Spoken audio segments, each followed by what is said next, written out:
critically acclaimed films and hit series content. So the merger would eliminate these areas where they compete head-to-head in today's market. Not only do Netflix and Warner Brothers compete for subscribers and for content, but they also compete in a different direction. They compete for the employment and retention of creative talent, including writers, directors, actors, and other production professionals that go along with the process of producing this content. Consolidating two major employers within the same market inevitably has an impact on and can significantly weaken competition for that labor.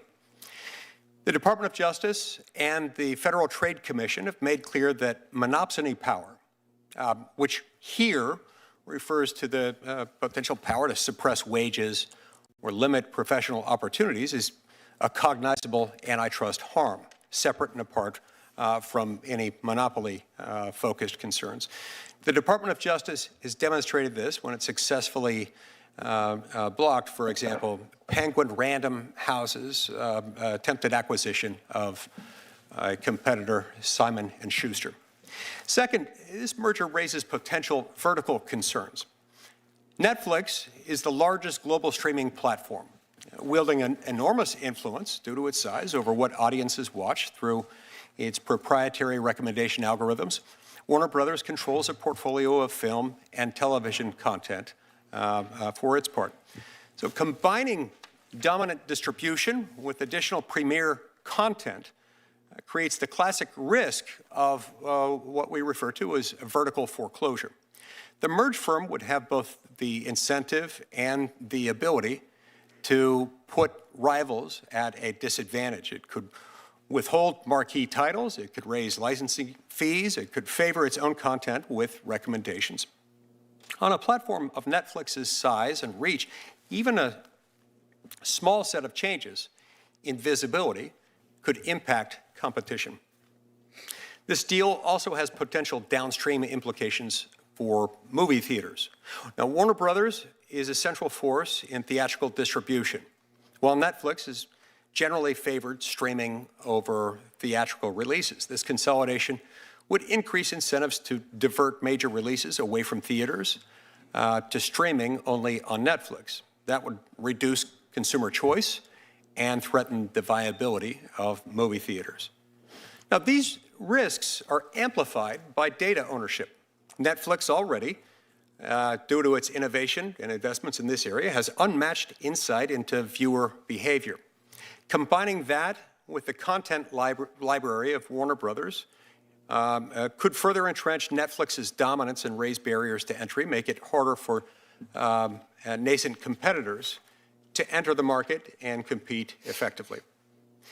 Antitrust cases are often decided on the basis of market definition, how you define the market in which the merged entity would make its appearance. It makes a big difference. In a subscription video on demand market, if it were defined in that way, the combined firm would likely exceed the 30% market share threshold, thus triggering a presumption of illegality established by the Supreme Court in longstanding precedent, the United States versus Philadelphia National Bank. Additionally, this merger does not occur in a vacuum. It doesn't occur in isolation. Netflix recently secured an exclusive multi-year agreement with Sony Pictures. This arrangement, announced really just in the last couple of weeks, suggests a broader strategy to consolidate even more premium content behind Netflix's own paywall. Even the uncertainty surrounding this merger risks weakening Warner Brothers as a strong, independent competitor to Netflix, which it currently is. So all told, one might say that Netflix seeks to become the one platform to rule them all, or at least to exercise a significant amount of market dominance. The merger raises numerous antitrust concerns. In a nutshell, consolidating both production and distribution power. If approved, the merger will likely shape in a really significant way how Americans access movies and series for many decades to come. I look forward to hearing the testimony from our witnesses. And Ranking Member Booker, we will now proceed to you and hear your opening statement. I'm really grateful for Chair Lee for organizing this hearing in partnership with my team. We both are coming at this and with a lot of bipartisan accord that we have a real crisis in our nation right now with a level of corporate concentration like has not been seen for generations, going all the way back to the trust-busting days of Roosevelt. I would be remiss if I did not acknowledge that to my left is Amy Klobuchar, who literally wrote the book on antitrust enforcement, and having her leadership here and continued focus is extraordinary. And I'm grateful to serve in between both of these individuals, and just feel very grateful today. I want to thank Mr. Sarandos and Mr. Campbell for coming here. It is not fun often to testify before Congress. Sometimes I wonder if it ranks higher than a visit to the proctologist or to the dentist. I'm not sure, but it means a lot that you all are here. Proctologists and dentists everywhere are outraged by that statement. I am sure I will get letters. I'm sure I will get letters. We're going to examine a lot of the specific facts of this proposed Warner Brothers Netflix merger, but I do want to say very specifically that there is an absence. I believe that this sale of Warner Brothers to any competitor could have serious consequences for consumers and for the television and film industry. And the absence of not having Paramount Skydance here, who has made a hostile takeover, is frustrating. I invited David Ellison, Chair and CEO of Paramount Skydance, to appear today. Mr. Ellison declined, stating that Paramount, quote, does not believe it would be useful or helpful for them to participate as a witness because their offer had been rejected. I'd like to just ask for unanimous consent for this letter to be submitted into the record. I do want to thank Mr. Ellison, though, for meeting with me and I know other senators in person to answer our questions. It was actually a very fruitful conversation. It's unfortunate it wasn't in public. Paramount's still a player here. They have made a hostile bid of $108 billion. And for that very reason, I again just want to state that their participation would be really relevant to this hearing. And it would be, in fact, be helpful for Congress to question them about this effort, especially given the serious concerns that I have regarding President Trump's involvement in the deal and the allegations of political favoritism. We're in an unprecedented time where we're seeing executive power being exercised in a way that Congress should be checking. We have seen allegations that Paramount has promised the president to make sweeping changes to CNN after Trump said that he thinks, quote, the people that have run CNN for the last long period of time are a disgrace. I think that it's imperative that CNN be sold, end quote.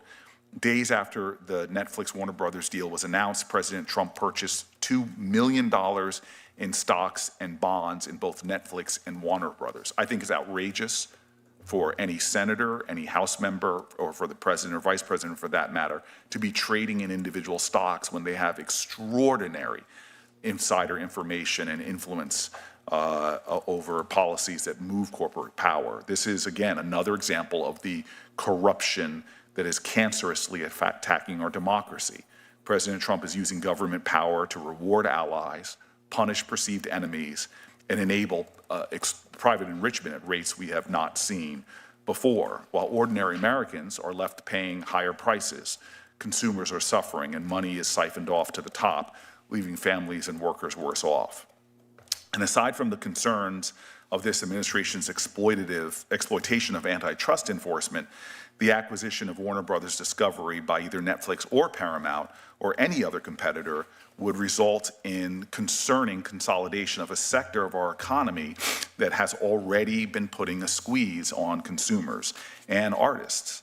Let's be clear, the sale of Warner Brothers to either Netflix or Paramount would have a significant impact on tens of thousands of Americans that work in the entertainment industry and American consumers. I've been hearing from people throughout this industry concerns, fears, worries, legitimate folks that don't have a political axe to grind who are very concerned about the matters we're discussing today and how they're going to impact their lives. So this is not an either-or situation. With either merger, another corporation will gain significant control over what we see, what we hear, and the news we consume. The acquisition of Warner Brothers by Discovery, the Warner Brothers Discovery by either Netflix or Paramount or any other competitor would result in consolidation of a sector of our economy that is already seeing significant consolidation. It's something that we should be talking about, and we should be asking the serious questions. With either merger, another corporation will have that control, increased control over what we see, what we hear, and what news we consume. Now, let's be clear. I was born in 1969. My father made me sit down and watch Star Trek and watch Nichelle Nichols, one of the first African-American women to star in a show like that. Made me watch movies like In the Heat of the Night. So much of our culture was shaped by extraordinary artists who showed diverse voices, who dreamed and saw a future that seemed almost impossible, that in fact there'd be a black senator sitting right now as a ranking member of this kind of committee. Art matters. Art is vital. With a merger like this, it has real concerns about art, about culture, about the voices of Americans, about the moral imagination of a nation. For years, workers, creators, and consumers have been told that consolidation in media and streaming would mean more choice, more unique stories, lower prices. I don't think we've seen that. What we have seen with each merger is higher subscription costs, fewer streaming options, shrinking creative opportunities. I've heard them from artists that I know personally. They speak of lower pay and growing instability for workers across the industry. Many voices that felt that just a decade ago they had chances to bring their art to life now worry that those options are dwindling. Even now, pre-merger, a small number of streaming companies control a lot, from content production to distribution and to the actual platforms through which consumers access entertainment. We are seeing a lot of vertical integration. We know Netflix power. I am a subscriber. I watch Netflix with probably hours I don't want to confess here in an open hearing and put on the record, but it is the dominant streaming platform of my household as well as in our nation. And that's just domestically.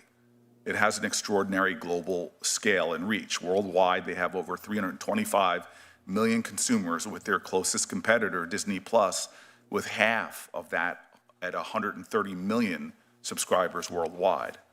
Warner Brothers controls one of the most valuable and largest content libraries in the world, including HBO, Harry Potter, CNN, and for me, one of my favorite platforms is DC Comics.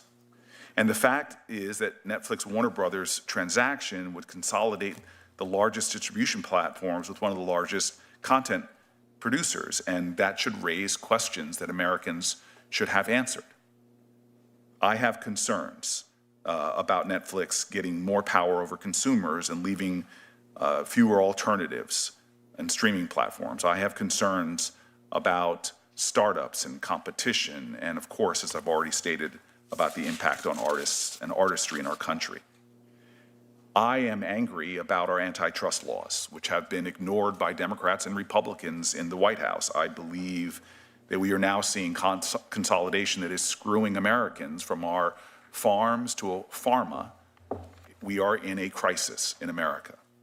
Our antitrust laws are designed to ensure that independent studios, smaller streaming services, and new entrants are not shut out and left unable to compete with companies that control both content and distribution. The concern that so many Americans have is not just about their jobs and the prices they're paying, but as my father, should he be alive right now, would be concerned about less movies and less original story making.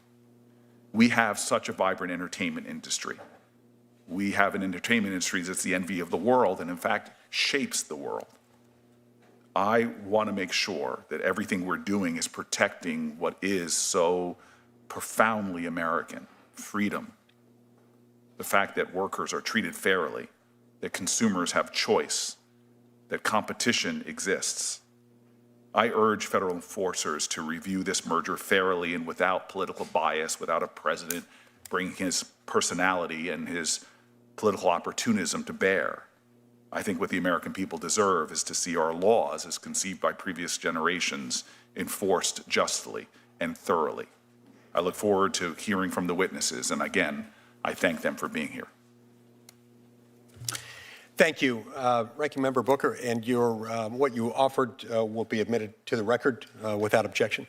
The Senate Antitrust Subcommittee is, of course, a subcommittee of the Senate Judiciary Committee. We're grateful to have the chairman of the full Senate Judiciary Committee, Senator Grassley, here with us, and we'll now turn to him for his opening statement. Thank you. Every seat in this hearing room is filled, which speaks to the great interest in this issue, and it also speaks to maybe some of the controversy with the issue. This committee is interested in this because we want to make sure the Department of Justice and the Federal Trade Commission does its job of oversight on antitrust. So I thank Chairman Lee and Ranking Member Booker for holding today's hearing on this proposed Netflix Warner Brothers transaction. We all know that America pioneered the film industry, from Hollywood musicals to John Wayne westerns and the rise of modern television. Families still enjoy watching shows together, and it remains an very important part of our culture. But how people watch these productions has changed quickly. The proposed transaction this committee will focus on today would combine Netflix, a leading subscription streaming platform, with Warner Brothers studio assets and HBO Max, another streaming service. This proposed merger could affect prices and choices.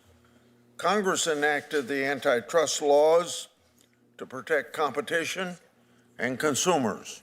The Department of Justice and the Federal Trade Commission must apply those laws using a neutral, evidence-based approach, and Congress has an oversight role to play, and that's why we're here today.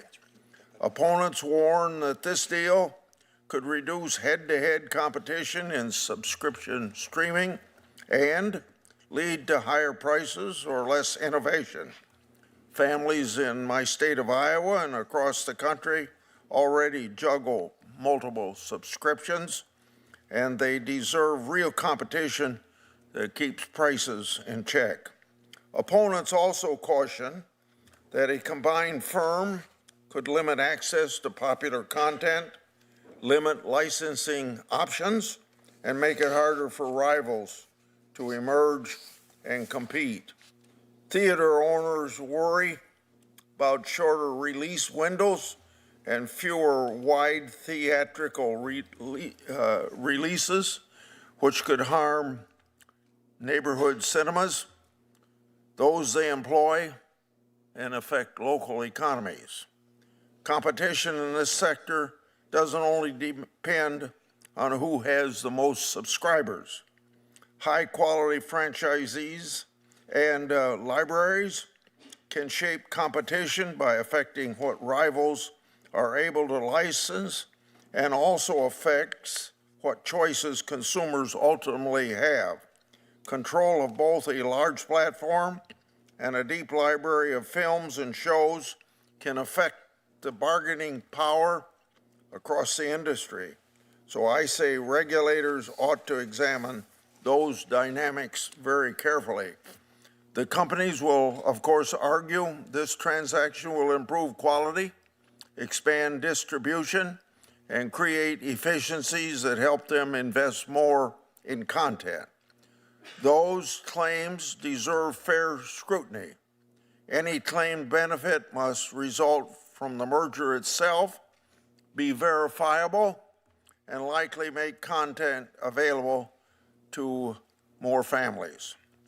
Further, and importantly, merger review shouldn't be used as a strategy to keep a company from moving forward for years by limiting its ability to pursue lawful alternatives while market conditions continue to change.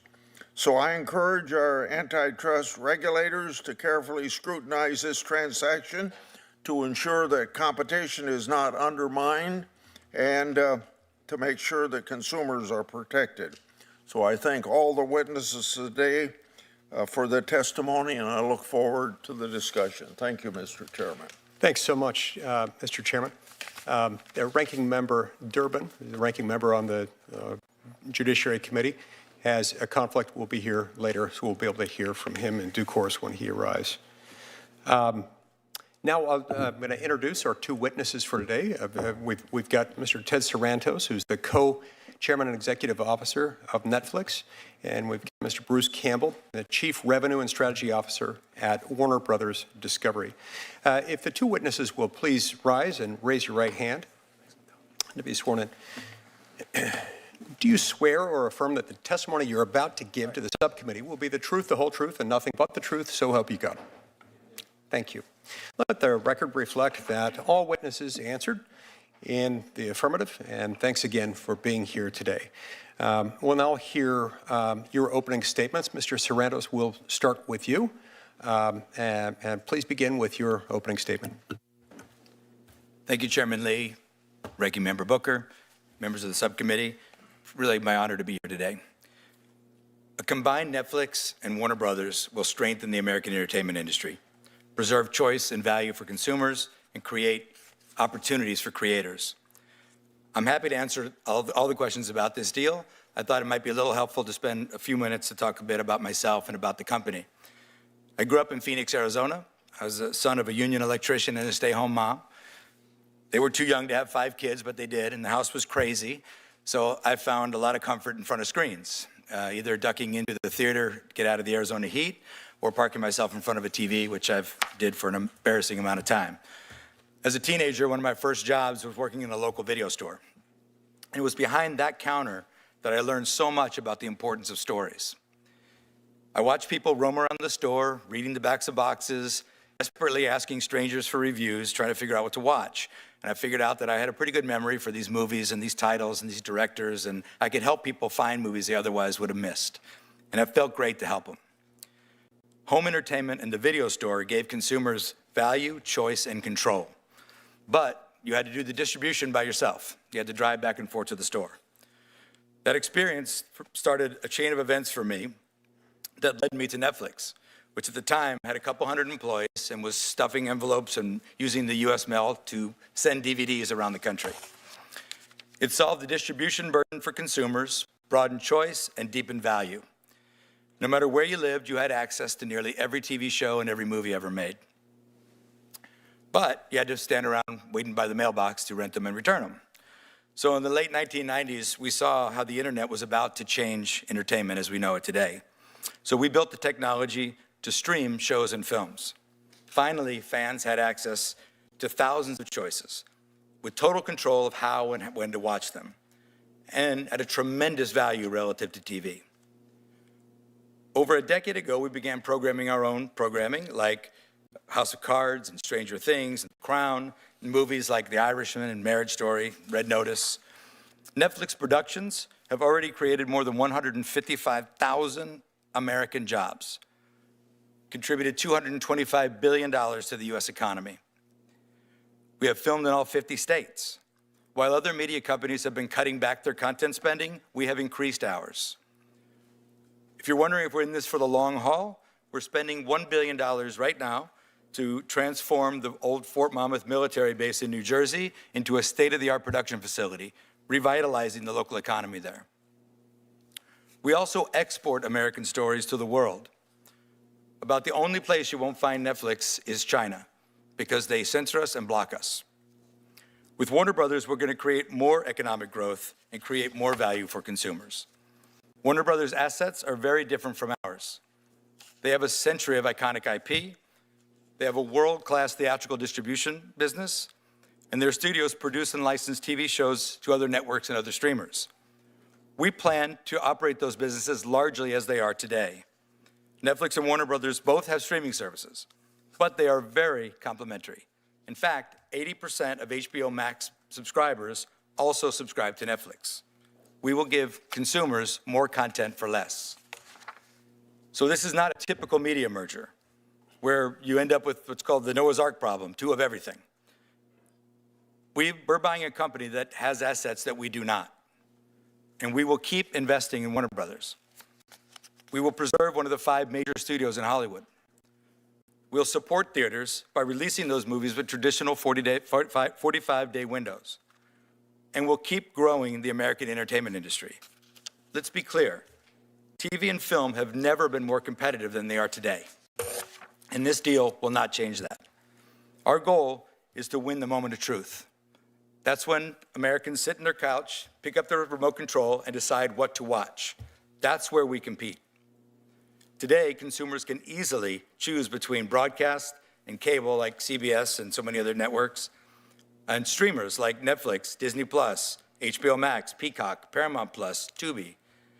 And that also includes deep-pocketed tech companies who are trying to run away with the television business. Companies like Google's YouTube, Amazon Prime Video, and Apple. If you look at streaming alone, YouTube is the #1 platform for viewing time. They have NFL football. They have an exclusive deal for the Oscars. They have a deal with the BBC to produce original programming. Some of their creators have bigger budgets than typical Hollywood television shows. YouTube is not just cat videos anymore. YouTube is TV.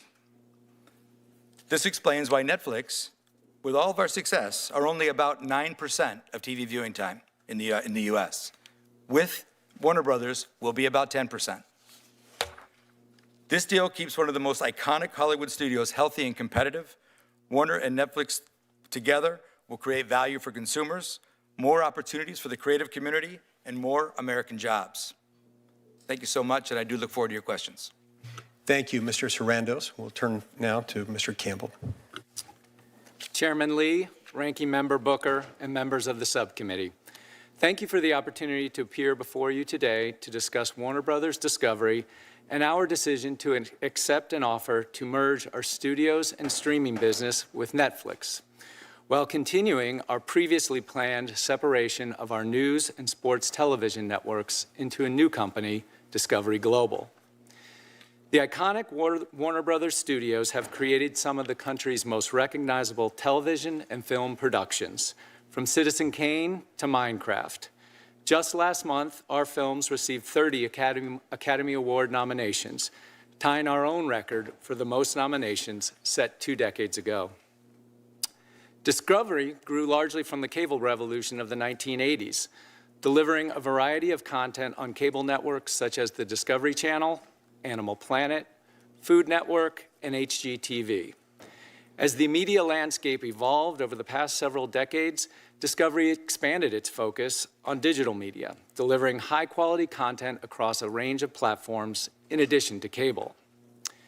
In 2022, Discovery merged with Warner Media, which was then being spun off from AT&T to create Warner Brothers Discovery.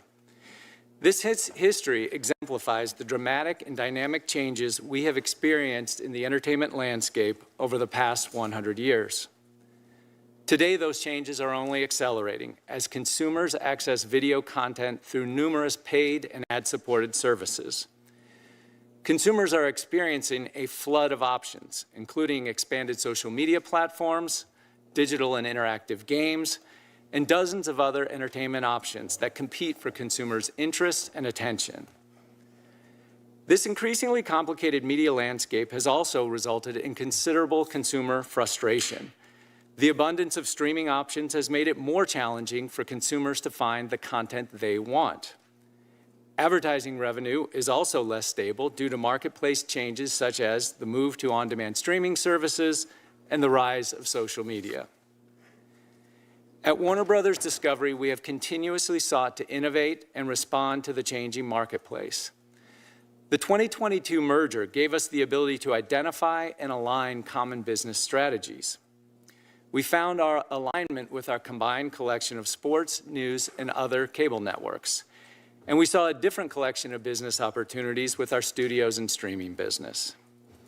We concluded that the company would be best served by separating the studios and streaming division from news, sports, and entertainment networks, such as CNN, TBS, and HGTV. Last summer, we announced plans to split into two companies, Warner Brothers and Discovery Global. The separation strategy was designed to position each company for long-term success by enhancing the strategic flexibility and sharpening the competitive focus of each entity. That decision prompted others in the industry to look anew at the company and a world-class collection of media franchises, brands, and properties. Last fall, we began to receive various outreach and offers, including most significantly from Paramount Skydance and Netflix. Our board responded with a full review of the company's strategic options. Paramount Skydance, Netflix, and another company made a variety of offers that our board considered carefully and fully. Ultimately, after careful evaluation of the competing offers, our board unanimously determined that Netflix's offer was and remains the best opportunity for our company. In this proposal, we saw a compelling and unique opportunity to combine our existing separation strategy with the strengths of Netflix. This vertical merger permits Netflix to expand its nascent movie and television production capabilities with the addition of the Warner Brothers studio assets. It gives our production capabilities access to Netflix's popular and consumer-friendly streaming and distribution platform. The merger also permits us to continue our planned separation of the global networks business, which we continue to believe is in the best long-term interests of the company. At the same time, the board continues to review and evaluate additional offers as they have been received to determine if any are superior to the Netflix offer, consistent with the board's obligations under law. We are excited about the future of the combined company with Netflix, and we look forward to providing consumers with thrilling and entertaining content across all of our storied media properties for many years to come. Thank you, and I look forward to answering your questions. Thank you so much. All right, we're now going to proceed to questions. Each senator will have 5 minutes to ask questions per round, and we'll alternate between Republicans and Democrats in order of seniority subject to the early bird rule. And as I mentioned earlier, Ranking Member Durbin has had a conflict, so when he arrives, we'll hope to hear his opening statement as well. Mr. Sarandos, why don't we start with you, if that's all right. Now, Netflix, under current conditions, that is pre-merger status quo Netflix, it produces and distributes its own scripted long-form, full-length feature films, TV shows, documentaries, and series, correct? Thank you, Senator Lee. Yes, it is correct. We do produce, it is a small portion of our title but offering. it's part of your library. Part of our library, yes. In fact, it plans to invest roughly $20 billion annually, separate and apart from the merger, in order to increase production, adding to its portfolio. Is that right? Production and licensing, correct, Yes. sir, yes. So if Netflix already produces content and plans to increase production, increase that investment on new production, regardless of the merger, tell me why you want to make this acquisition with a competing content producer and a competing streaming platform. Well, today, Warner Brothers is both a competitor and a supplier. And our history, the reason I walked through that little history in the opening was that our history and my own professional history. Your email is your first online impression, make it count. With GoDaddy Email, you get a professional address that matches your domain. It builds trust, boosts credibility, and helps grow your brand. Setup is quick, and your inbox is protected with built-in security. And if you ever need help, we are just a call away. Start building your brand, one email at a time.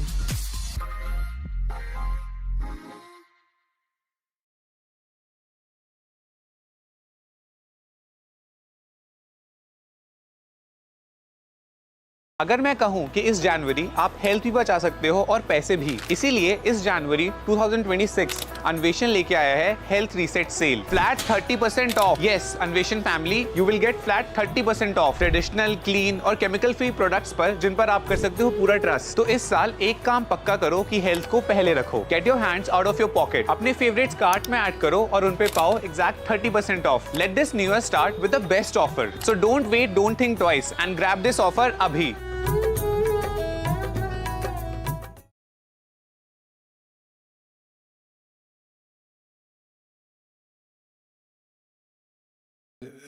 Most of regular YouTube, let's differentiate for a minute.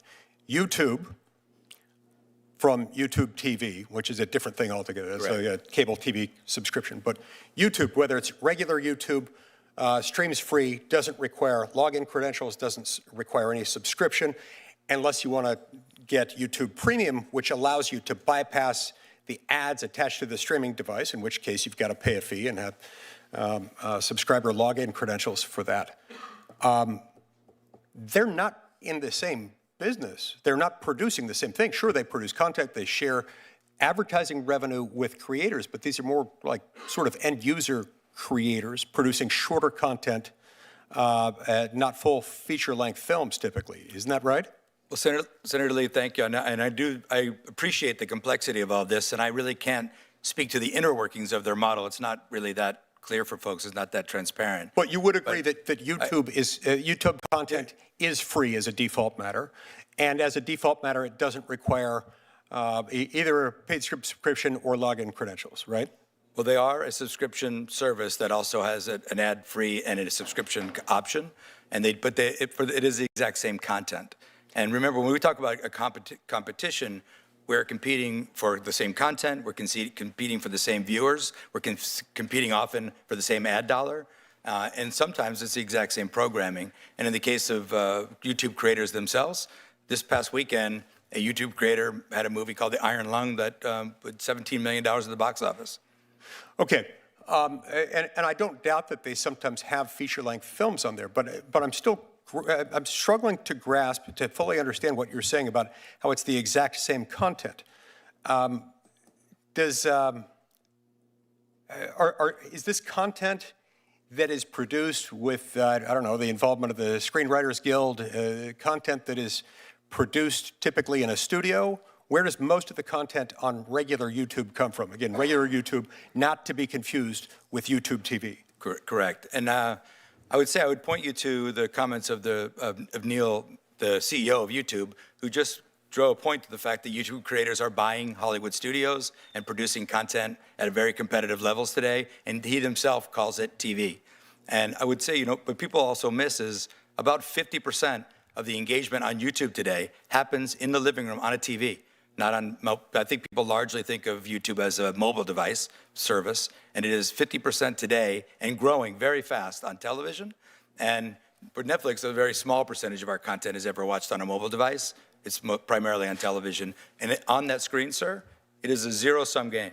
So if you're watching YouTube, you're not watching HBO Max, you're not watching Netflix, you're not watching CBS.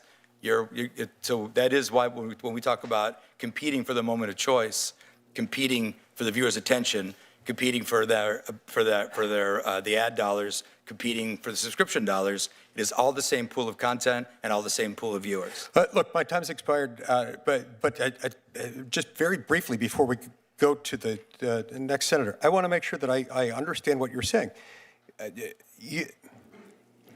Sure, you're choosing between this and something else in the same sense that if I'm watching anything on a screen, whether it's a small screen or a big screen on the wall, I'm not watching something else or doing something else. The two compete in the same sense that they compete for what else one might do in one's day, reorganize one's sock drawer, think about the dormant commerce clause of the Constitution, or something else really fun like that. But it's not necessarily the same content. In fact, YouTube, regular YouTube, not to be confused with YouTube TV, which is like a cable subscription thing, the lion's share, the overwhelming share of what one consumes on YouTube while watching YouTube is not full-length feature films written by screenwriters produced by full studios, is it?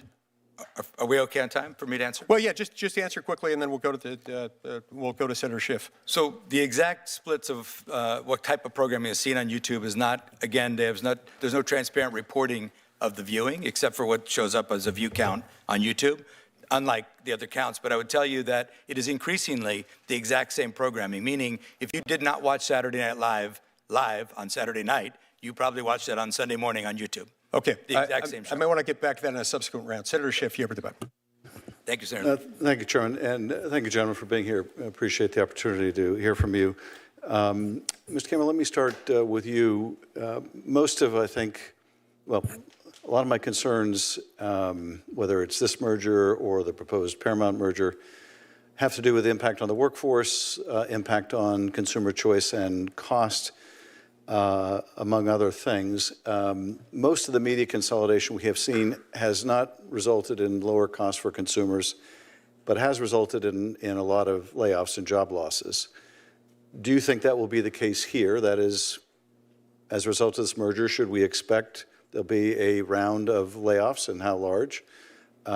Should we expect consumer prices to go up? And if not, why should we think this will be the exception? Thank you, Senator. No, I think the answer is no in both cases. One of the reasons that the Netflix offer appealed to us so much at Warner Brothers Discovery is, to Mr. Sarandos' point, that they don't have the type of film studio and film distribution infrastructure that we do today. They don't have the type of television studio that we do today. And we believe, based on our discussions with them in the negotiation process, that they're not only going to keep those operations intact, in fact, they're going to invest in those operations and invest in continued production, including on our lots in Burbank and elsewhere. Similarly, on the consumer side, as Mr. Sarandos said, 80% of the HBO Max subscribers today already get Netflix. Now, with this transaction, Netflix will have the opportunity to offer those two services together at a discount. In addition, they'll have the opportunity to take our content and the HBO Max content and put it on the Netflix platform, which they've invested in over 20 years. It is the best technology platform available to consumers. It is superior to the platform we have. I think that, too, will be very pro-consumer. And Mr. Sarandos, let me ask you about a couple of things, and I know we discussed part of this already, but Good to see you again, Mr. good to see you too. Share with us your thoughts on the impact on the theater industry. Yeah. I happen to be one of those people who loves to go see movies in the theater and be surrounded by other people experiencing the same thing. There was a lot of concern that, given the business model you've had to date, that theatrical exhibitions will be cut down from 45 days or whatever they generally are, the industry standard, down to a lot less, maybe 17. How long do you expect theatrical exhibition to be? How will that change or not change? And also, in terms of jobs, for many of the other studios, we've seen a growth since the pandemic in production at home. Netflix has been a bit of an outlier, though, where we've seen more production move overseas. Now, I know you're building a new facility in New Jersey, but what accounts for the production shift, the greater production shift we see of Netflix to production overseas, and how do you think that'll be affected by this? Well, thank you for asking, Senator. And let me work backwards on the question. We have some local for local production that happens overseas, meaning we have a service in South Korea and we produce some Korean content for the South Korean market in local language, local cast, local producers, that kind of producing. That happens separate and aside from this. Almost all of the vast majority of our content spend is produced in the United States.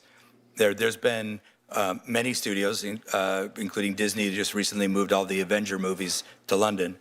By way of example, there's production incentives that draw production away. What I've been doing for the last several years is working with the state of New Jersey to create an incentive that competes with that UK incentive and brings production home. We're building that big studio in New Jersey for that. Since that incentive passed, we had 11 projects. 7 of them were slated to go to the UK, pulled back into New Jersey. So we are leading production in the United States and intend to keep growing it. As Bruce said, you know, the Warner Brothers slate of movies are still getting made. We're making them, we're going to operate Warner Brothers Studio largely as it is today, including releasing the movies in the theater with the traditional 45-day window. Now, I know I've earned some skepticism over the years on this because I was talking a lot about Netflix business model, which was different from that. We didn't own a theatrical distributor before, we do now, and a great one. They did $4 billion in box office last year. So that's all baked into the price of this company that we're looking at, and we want to keep that going and invest further in that. So this will continue to push up those jobs that we talked about and push up that production primarily in the U.S.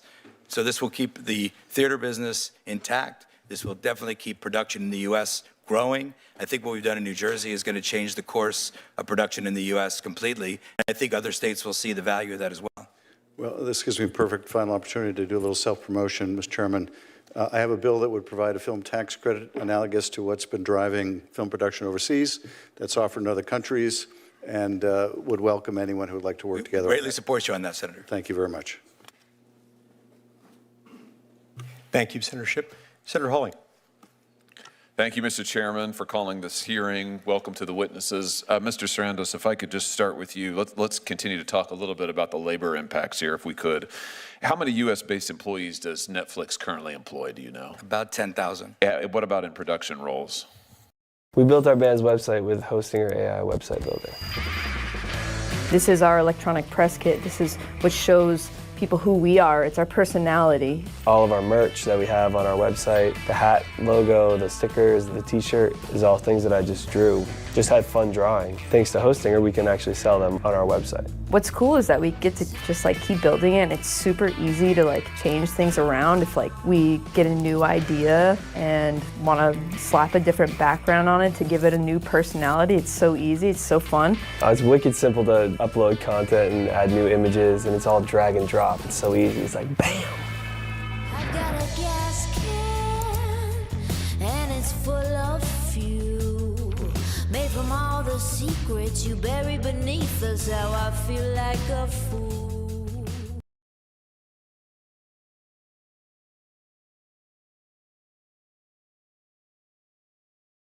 If you are feeling like you are just struggling under the weight of everything that's on your plate, then my course, Time Management Mastery, Do More, Stress Less, is your next step to having the time you need. In just 2 hours, you'll learn how to manage your workload, how to make effective prioritization decisions, and how to feel good about your time every single day. Hi, I'm Alexis Hasselberger. Join me on Udemy.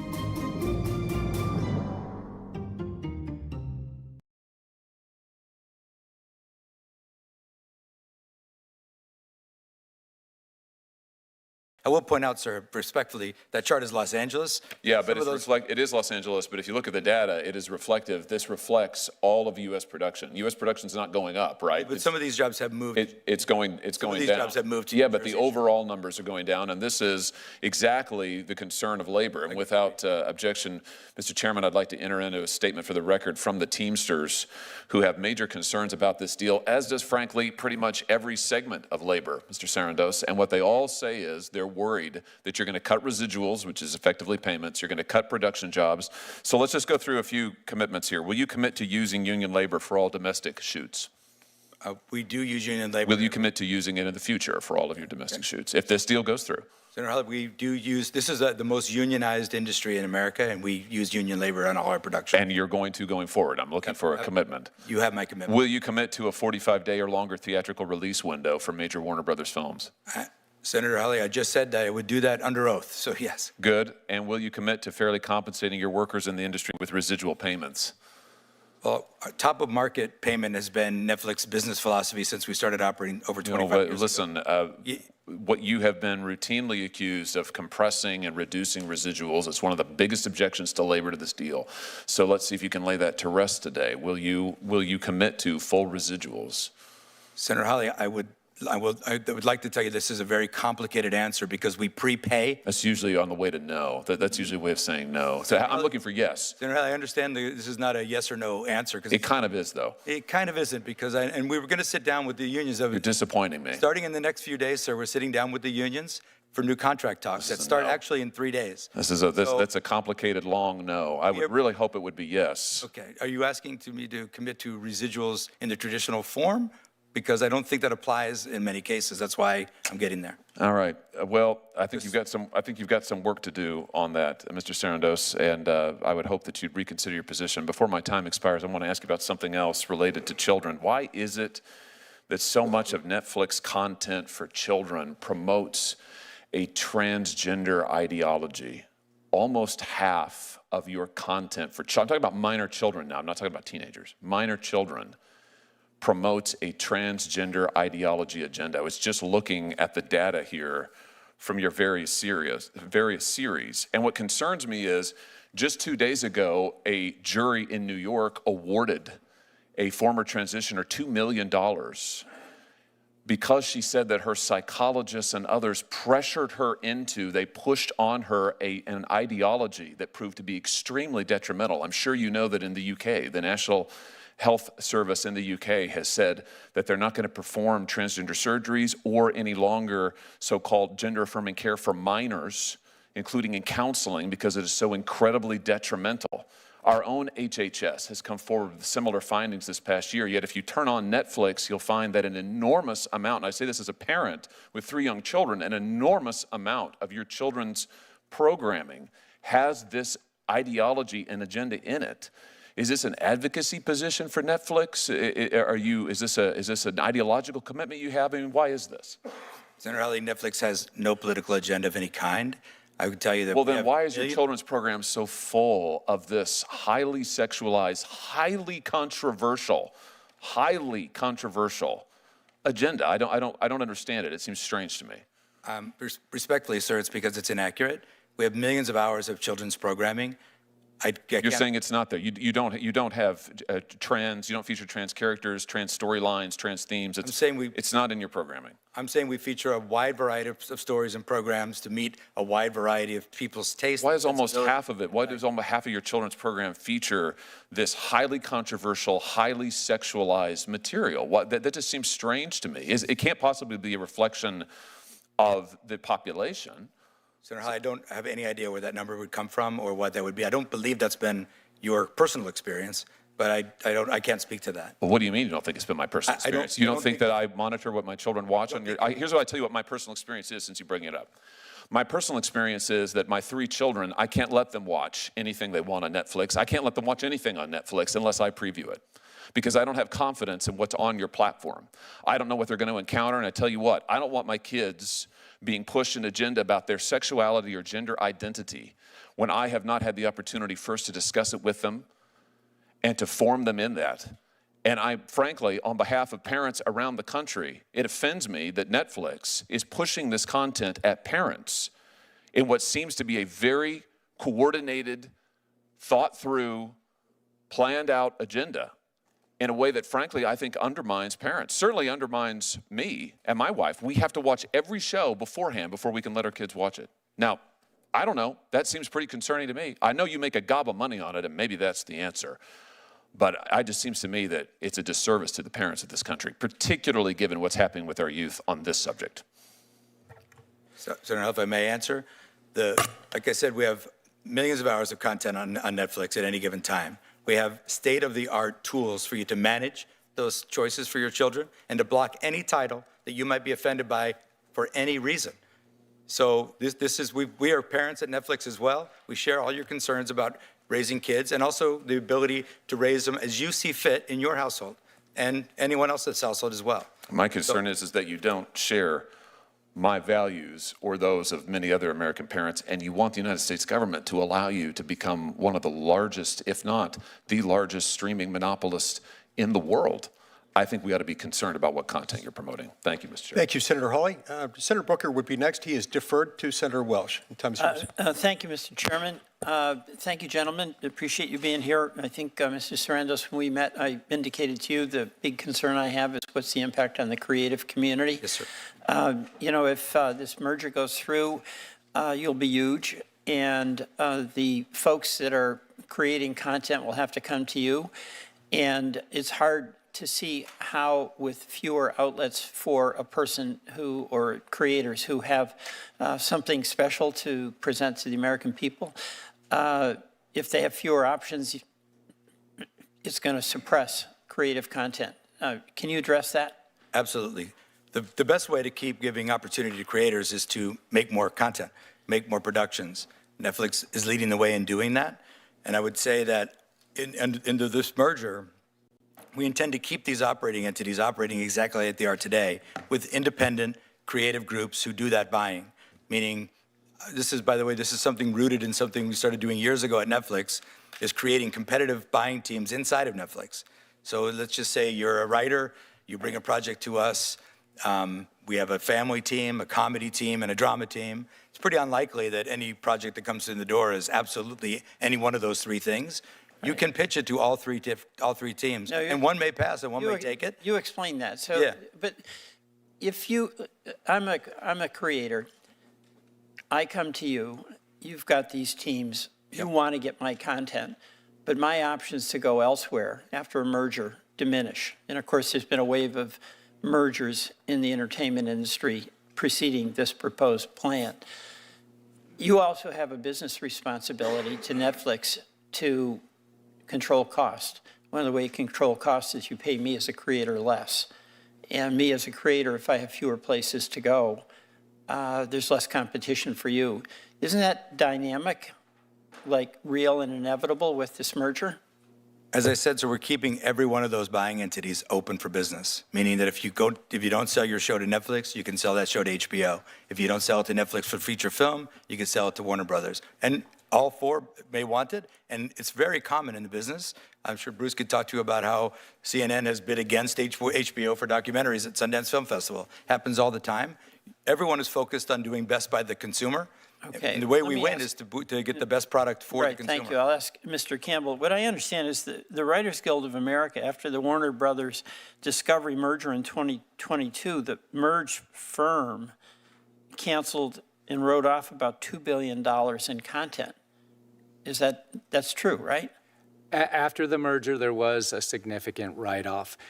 That merger included a significant amount of debt being put on the combined company, so at least initially we had some meaningful financial considerations. Since that time, we've invested significantly in content, and our content investment has grown every year. All right, so this is really the question that I need to be answered. I think it's incredibly important that we have more content, not less. I think it's incredibly important that we have creators and writers and producers having an opportunity to get their story to us, to try to get the benefit of stories that are told to America about our own experience. And it's just hard for me to understand how, if there are fewer buyers where there is less opportunity for competition, it's going to result in more content.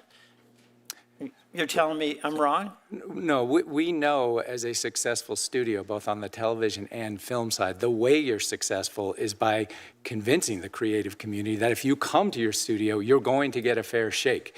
And as Ted has... there's something wonderful in the culture of a good company, right? And Warner Brothers has done extraordinary things. But it's really, as I understood it, been really committed to movies and creating. Treasure, passion, and pride collide for one title. Emotions running high. No room for error as the final approaches. Tata WPL, Eliminator 3rd February.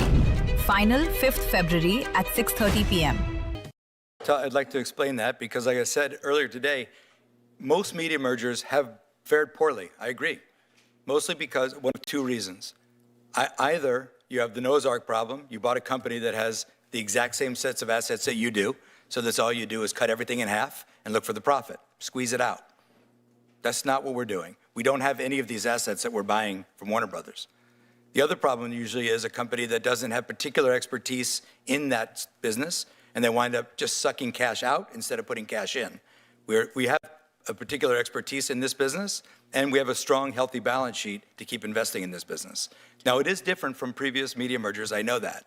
But I will tell you, I've been at Netflix for over 25 years. We have done, every year we've been successful by doing things differently. And this media merger will be different than any of the others because we actually need these people. We need those movies, we need those series. So we're going to keep them all operating, and I want them to compete with one another, just as if we didn't own them. And it's very common that the teams inside of Netflix compete for today for the same project all the time. Thank you. Mr. Chairman, I yield back. Thank you, Senator Welch. Senator Schmidt. Thank you, Mr. Chairman. Mr. Sarandos, you are currently the co-CEO of Netflix, is that correct? That is correct, sir. Yes. Okay. And until recently, you were the chief content officer, is that correct? It's been a couple of years now, yeah, but yes. Okay. Do you think Netflix is a powerful company? We're a successful company. Okay. I think it's pretty powerful. That's probably why we're here today, right, to judge whether or not it becomes anti-competitive in some particular way because of the power that it wields. You just said a moment ago that Netflix does not have a political agenda. Do you think Netflix is a politically biased company? No, sir, I do not. Okay. Would it surprise you if I told you that, what percentage of donations from Netflix employees and other folks affiliated with Netflix go to Republicans versus Democrats, do you think?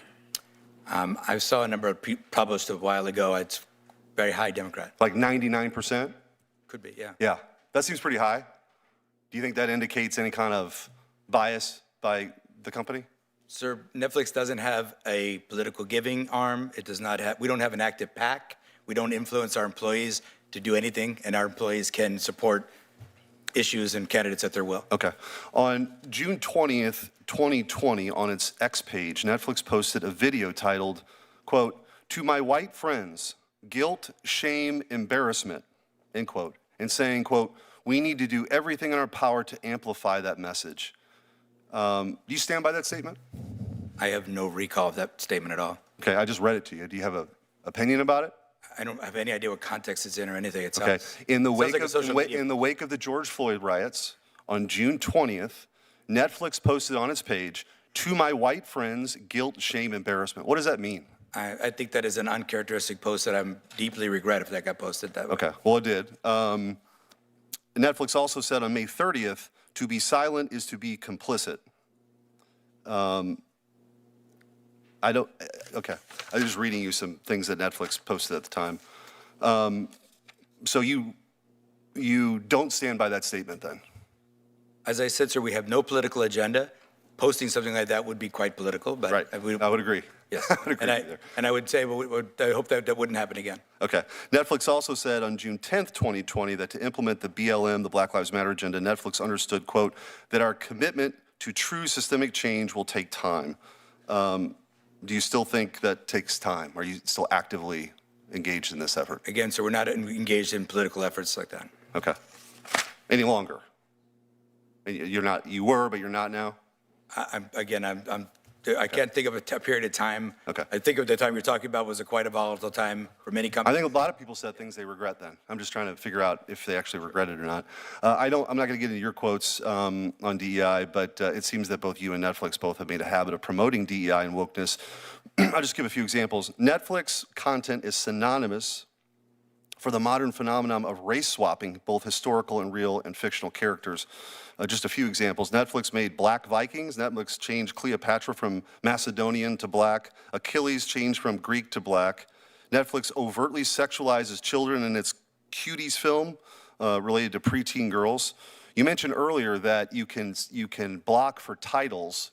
I'm not sure blocking the word cuties would shield kids from the over-sexualized content in Cuties, so I'm not sure that's sufficient enough. Netflix continues to push sexual and gender theory on kids, and maybe this is what was being referred to earlier. 41% of G-rated, kid-approved series contain LGBTQIA+ content. You are the co-CEO, you were the chief content officer until recently. Yes or no, does Netflix stand by its content production decisions? Senator Schmidt, we have a great deal of programming on Netflix for all left, right, and center. We have state-of-the-art tools for parents to manage what their kids see on Netflix. You can block anything. What you just described is exactly how it works. You block that title. But why would I block Cuties? What would, if a G-rated movie came out called Cuties, why would I have any belief as a parent that would be related to over-sexualized kids? That film you're speaking of is a MA-rated adult movie for adults, not for kids. And the larger point, sir, is that of all the American values that we all share, and I understand parenthood is hard, I understand it's a difficult world that we all navigate, but the one we value a lot is the First Amendment. A lot of that is freedom of speech. And, I get it. What I want to do is give creators a place to tell their stories and parents a place to control I have no parents. problem with a wide variety of content. That's not the issue. This is America. But I guess the point I'm making is that your company has made overtly political statements, has moved an agenda of DEI. You have Susan Rice on your board, the founder of sort of Barack Obama's DEI agenda. 99% of your employees contribute to Democrats to the tune of hundreds of millions of dollars. Your content's over-sexualized for kids. You're engaged in this very woke programming, overwhelmingly. You do have some other options, but overwhelmingly. So the question before this committee, and you come before Congress, why in the world would we give a seal of approval or a thumbs up to make you the largest behemoth on the planet related to content?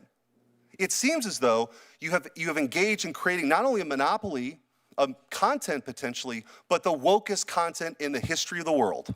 So forgive me if I'm a little concerned, not only as a parent, but also that somebody believes that we ought to have a wide variety of content options. There are some, but the overwhelming majority of your stuff right now is overwhelmingly woke, and it's not reflective of what the American people want to see. So respectfully, if you ask a Netflix member today, or a consumer today generally, how they view Netflix, I think that a proof point that we might be doing the right thing is they talk about Netflix in the exact same terms as they talk about the country. About 40% conservative, about 40% liberal, and about 20% don't know. You can look for and you can search for a character, an image. But that's not what it is. Those are not the statistics I gave you. I don't know what those statistics are. 40% of your content for G-rated stuff has LGBTQIA themes. So I respectfully don't know how they We're happy to follow up, and I'd love to get a response. I'd love to engage with your staff and figure out how they love to continue the conversation. Thank you. Thank you, Senator Schmidt. Senator Booker, you're next. I'm getting back to the subject of antitrust. Thank you. I guess I just want to start with asking for unanimous consent. Maybe, Mr. Sarandos, you and I talk about it.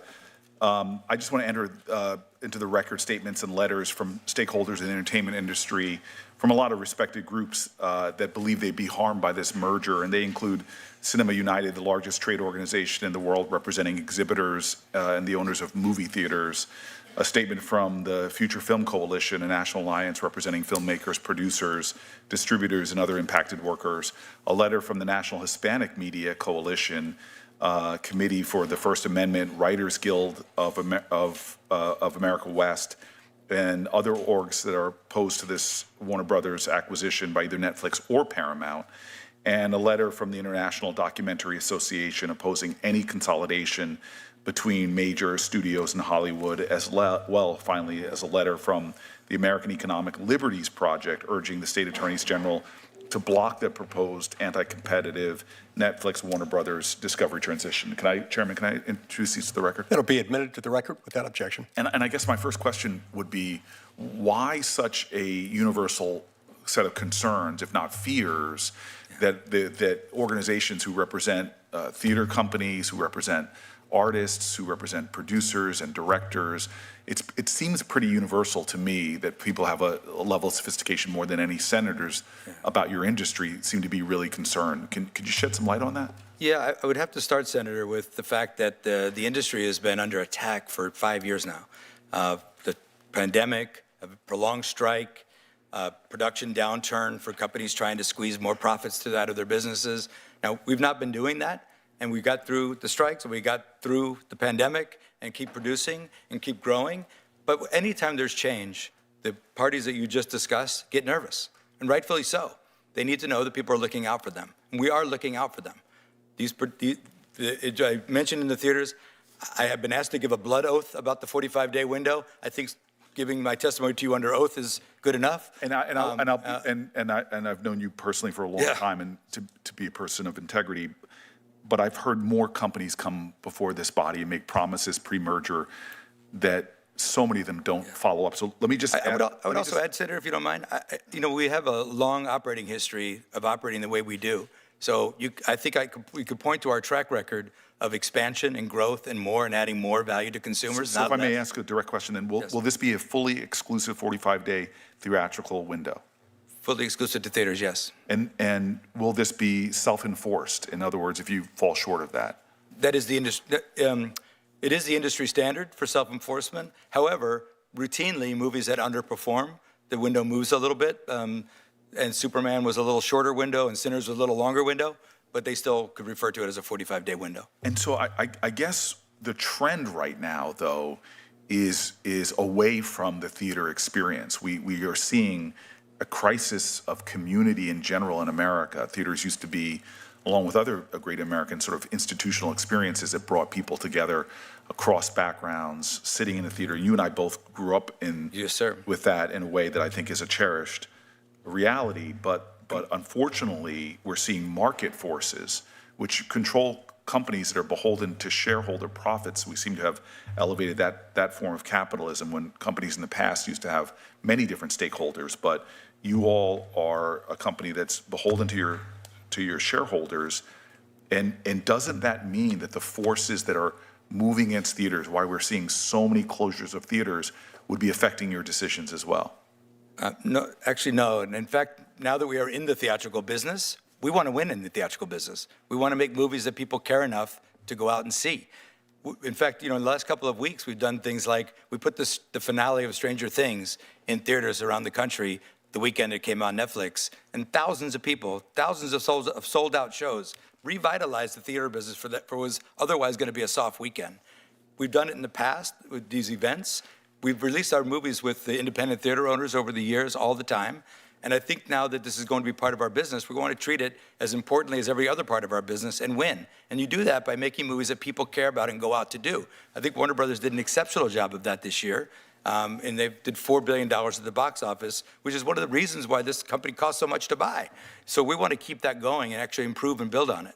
And so one of the last things I want to ask in this round is, that theater experience is something we're losing, this force of market forces that seem to be undermining the things that create community and connection. Another one is obviously sports. This summer, the FIFA Men's World Cup will culminate in Jersey, which I'm really proud of, as you can imagine. But next year, the women's national team, which is our most successful soccer in America, sorry fellas, but it really is, they're going to head to Brazil to compete in the FIFA Women's World Cup. Their matches, however, will only be available to watch behind a digital paywall, as Netflix acquired the exclusive U.S. and Canadian broadcasting rights for the tournament. How are you going to ensure that households can really afford what to me is, in terms of my national pride, not to mention the kind of universal power that sports has created in terms of just connecting Americans. It's so central to American culture. What can you do about that? What can you tell me about that? Yeah, well, we don't control the rights to those. As you know, we compete with other folks, all those folks I talked about earlier, for those rights. And I do think Netflix is a very affordable option for households. You can see by our large household penetration that people can afford Netflix, and we add a great deal of value to them. I know we keep talking about price, but I think it's impossible to talk about price without value. And a consumer watching Netflix spends 35 cents an hour to watch Netflix. 35 cents an hour. Just to put that in perspective, Paramount Plus is over 90 cents an hour. So I think when people talk about affordability, they're talking about, what do I get for my money? And I think Netflix has done a great job of keeping that down for the American consumers and for consumers around the world. And so, finally, and again, you're somebody I know, so I have extraordinary integrity, I know that you have, but the reality is there seems to be everybody that I talk to that are on the artist side are seeing these trends as a way that is moving against the artist. And with your capacity for empathy, do you understand that point of view? Do you understand those fears? I definitely understand those fears, and I'm, like you, very friendly with most of the folks who create movies and television, not just for Netflix, but for others as well. And I hear about their fears. And the one thing that I could tell you, the reason I told that narrative about my life is I've made my life about getting those films made, getting those series seen. And it's very important to me, and it's very important that we do it in a fair and equitable way. And it's a very competitive landscape. When you have your show, it's not like just the two of us are buying it. When you have your show, you have many places to take it to. And it's not always perfect for everybody. But when it is, if you work at it and get it on the air, you will. Same thing with movies. Thousands and thousands of movies get submitted to Sundance every year. Only about 400 of them get seen in theaters. Thousands of them get seen because of streaming. So I do think it's important that all of these things work together. And the streaming window, or the pay TV window that Senator Lee talked about earlier, that's the value unlocked to consumers. And that helps fund. I'm very proud, I think, that we've created a model that will ensure the ongoing production and viewing of movies.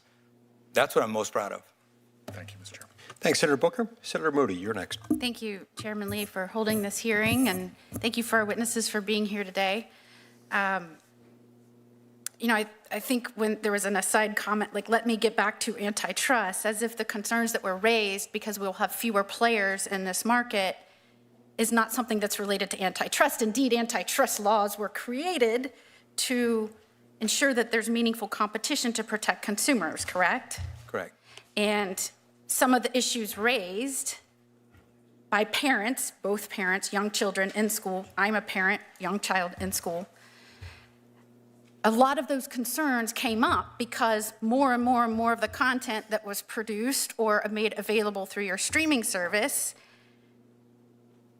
had to be screened or vigilantly watch their children as they're watching TV to make sure that they're watching things that were acceptable in their household. You would agree? You're a parent. You would I'm agree? a parent, and I think parents have to be vigilant about everything they watch anywhere they're watching. So I remember this Cuties documentary because I was the Attorney General in Florida at the time and a mother of a young child, and immediately raised concerns to your company, who quickly dismissed my concerns. And you say, well, that was rated for adults. That wasn't rated for adults. It was 15 plus, correct? No, ma'am, it was MA. You were indicted by a federal grand jury for that content at one point, right? Or excuse me, a state grand jury in Texas I'm not, for the content of that? I don't recall. I don't recall. I believe it was 15 plus, and maybe I'm wrong. Okay. But in my world, that's not for adults. And we could debate that and use up all my time talking about that. But I think what was being presented to you is there is, in some families, and many families across America, there is highly objectionable content on your streaming platform, but it's becoming a more and more prevalent streaming platform in America. You were confronted with some prior statements that you had made, and you said in response to that, I hope that wouldn't happen again. Very aspirational. Any parameters that have been put in place or policies that have been put in place to make sure that doesn't happen? I'm sorry, Senator, which one are we speaking of?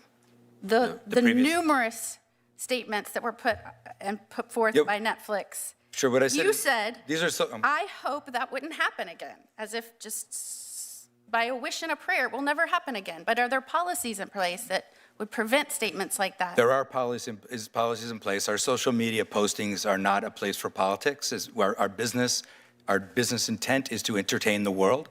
It is not to have a political agenda. There are policies in place that to make sure. And what I'm saying is that these are people who do it. We're here because you're proposing to become even larger. And if there are folks across America that are already struggling with their limited options, you're proposing you become even larger, and I am just saying, maybe that shouldn't have been a joke. Let's get back to antitrust. Let's truly talk about whether there are going to be options. In fact, we need to make sure that indeed these laws are protecting American consumers as they're meant to, and they're not just, and Chairman Lee's concerns that they're not just a way for government to choose winners by stringing along acquisition, which I saw in the Biden administration happen. Do you think that, and I know you say that this might help with costs, that costs to consumers may go down? Or do you believe that you're going to have to put in place some sort of agreements to make sure that the competition remains strong and that consumers are protected in costs? Well, Senator, as I said earlier, this does not present a concentration risk that would require remedies like that. Our prices have gone up slower than all of our competitors. And as I was just saying to Senator Booker, they also offer much more value for the money. Again, I think consumers feel value in what do they get for their money. Am I wrong? In the last 10 years, hasn't Netflix costs already doubled? I'm not sure of the math. I do believe that streaming costs across the board have gone up for consumers. Well, the in our Netflix case, costs in the last 10 years have doubled, and that outpaces the rate of inflation. we have multiple tiers of service, so I'm not sure that that's true.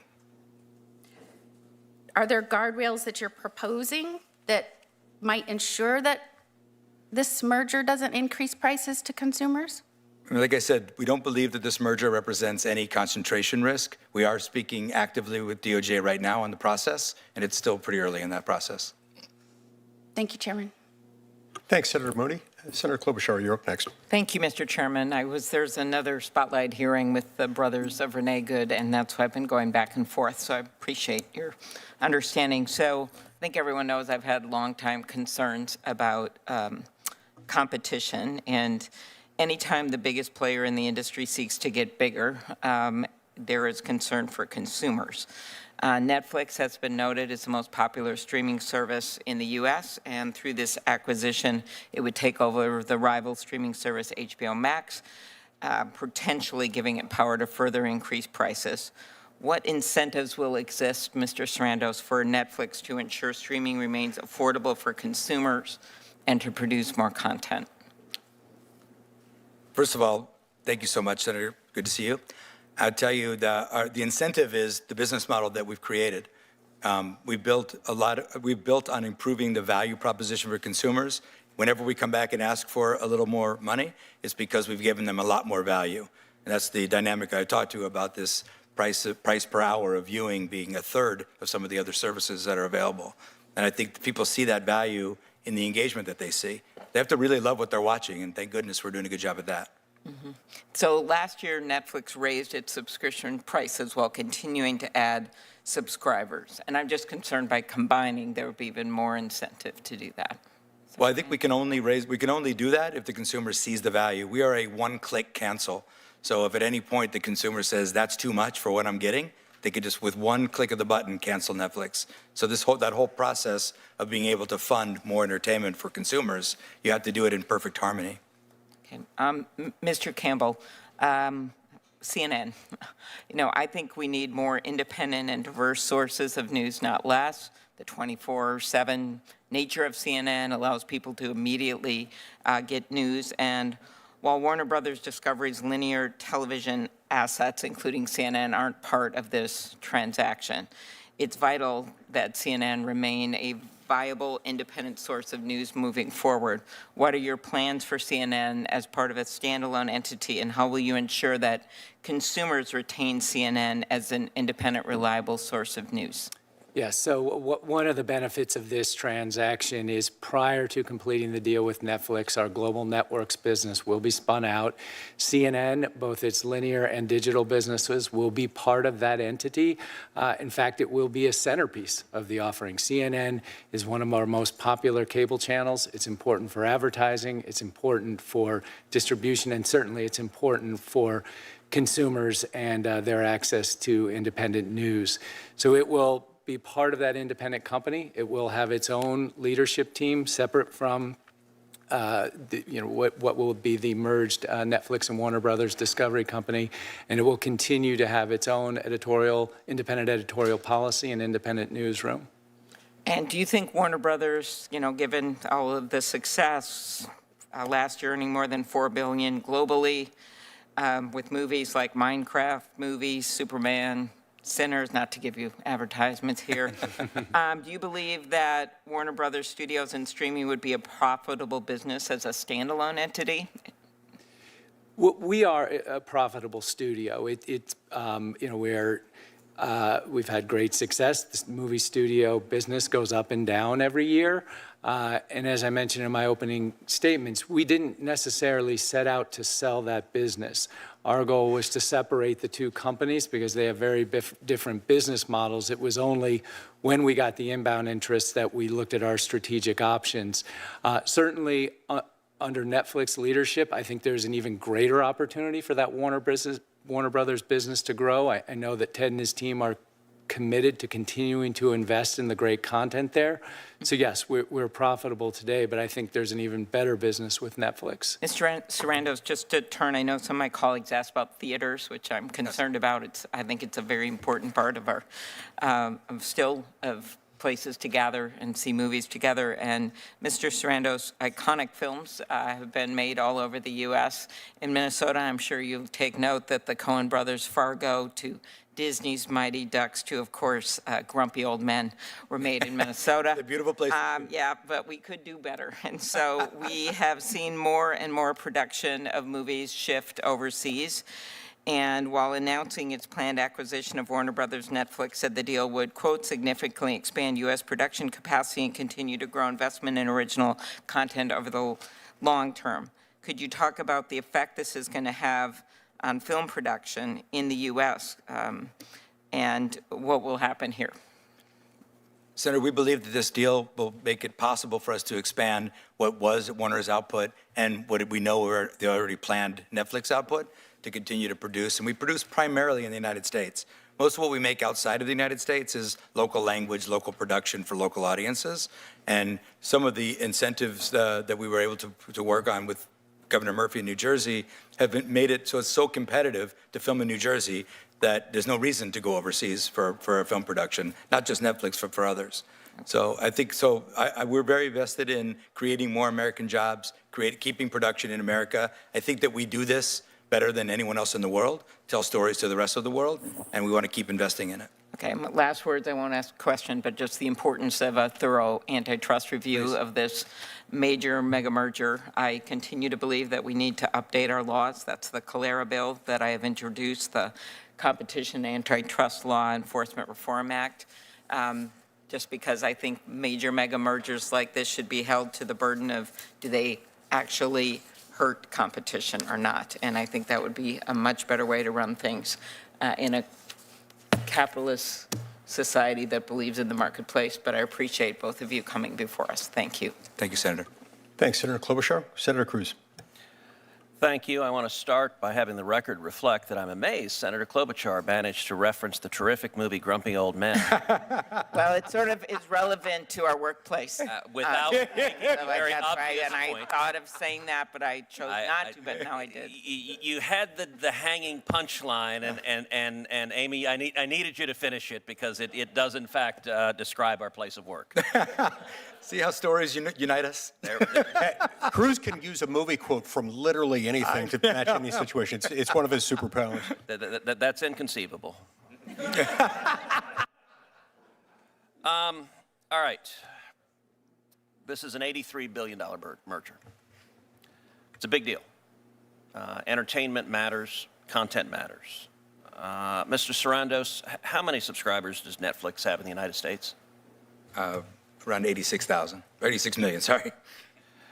And if the merger goes... Senator Cruz, we reported by North America, so it includes Canada. So if the merger went through, how many subscribers would you anticipate having?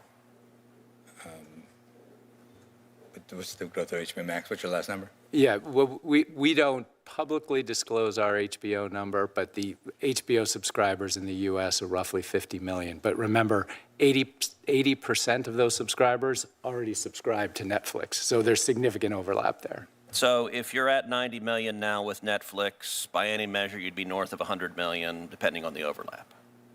Is that fair to say? Depending on the overlap and the retention, yes. It's a matter of basic economics. Does more market power typically lead to higher prices or lower prices? Across which industry, sir? Across any industry. Yeah. I think more market power gives you the ability, but if you're not delivering the value, you can never cash in on it. You have a gentleman sitting behind you in the monopoly outfit. In your view, are monopolies a good thing in America? No, sir, they're not.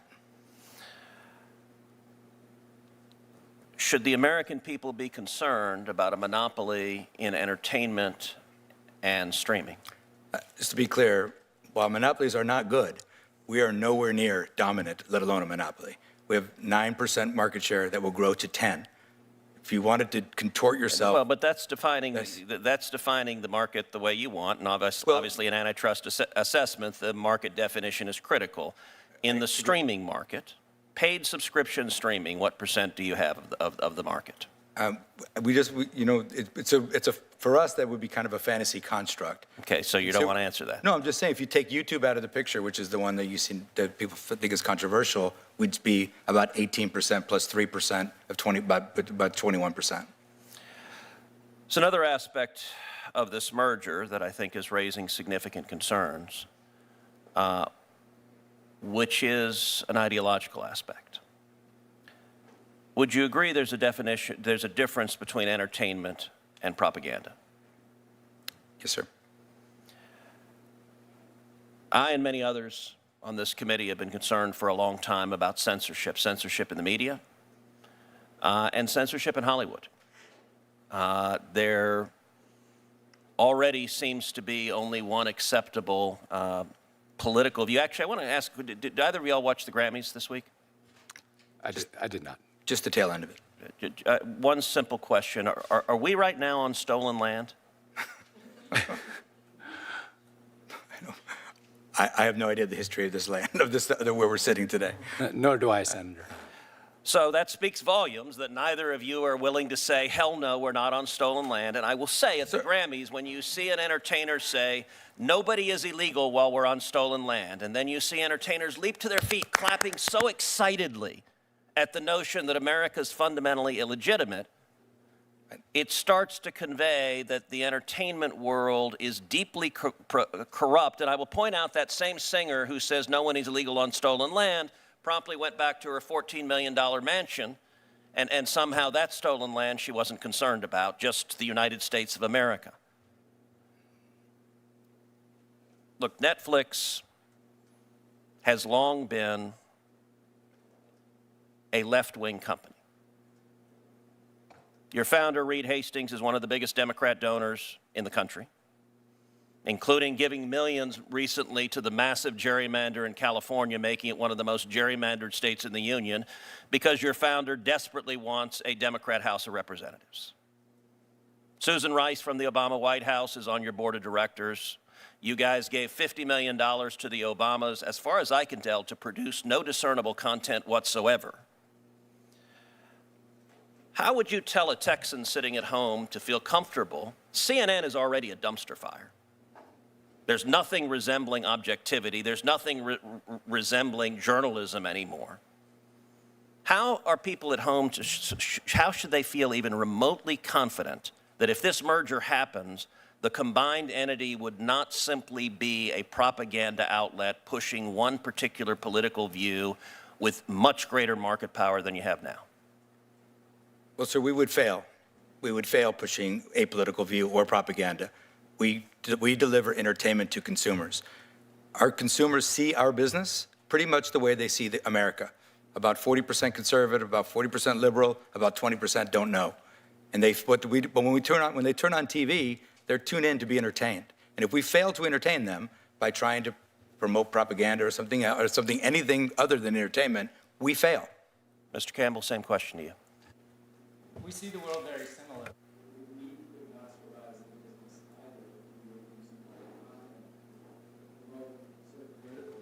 We have a very broad range of content across not only HBO Max, but all of our platforms that we need to appeal to all audiences. Our content ranges from Hard Knocks from the NFL to shows like Deadliest Catch and Gold Rush. It's a very broad collection of programming that represents broad interests across America. You have a wide range of programming on HBO. Name one program that is designed to appeal to conservatives.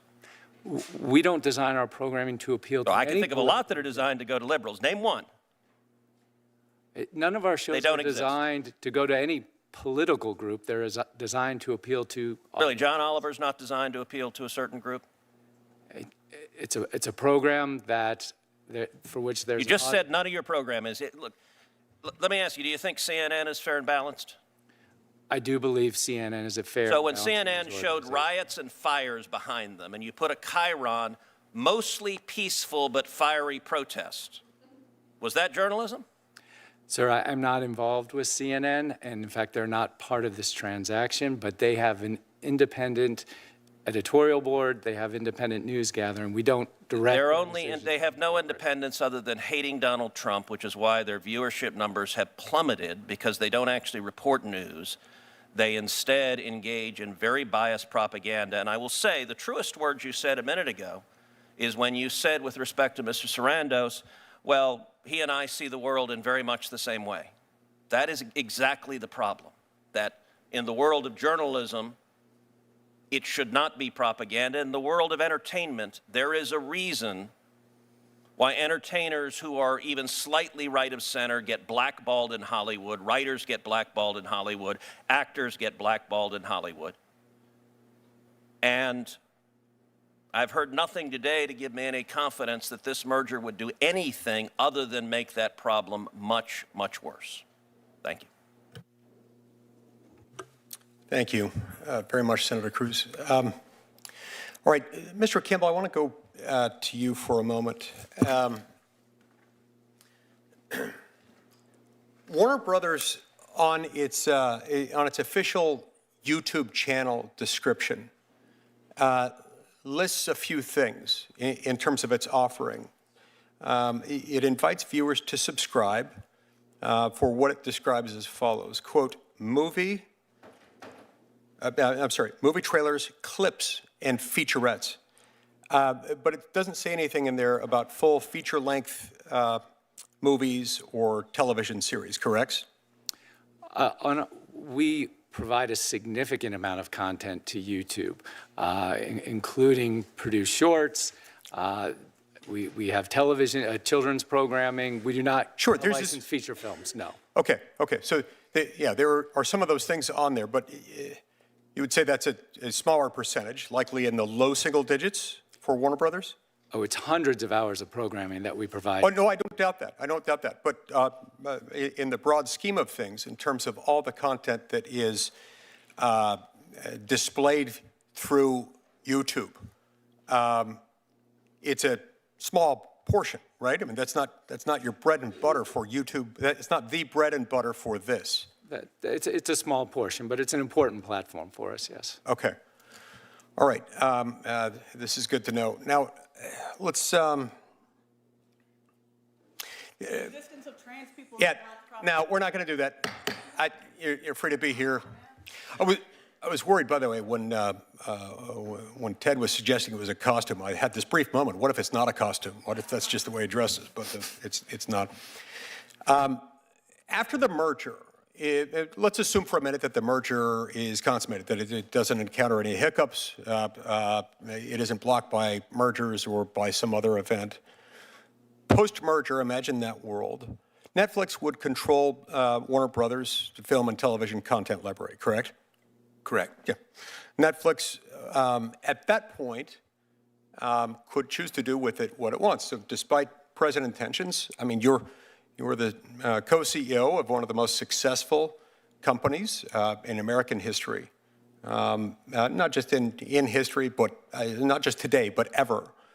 And you've got to be that way because you've been able to adapt to market conditions. You saw that, for example, with you started out as a DVD rental business by mail, and you adapted with technology and changing market preferences, and you saw those things happen.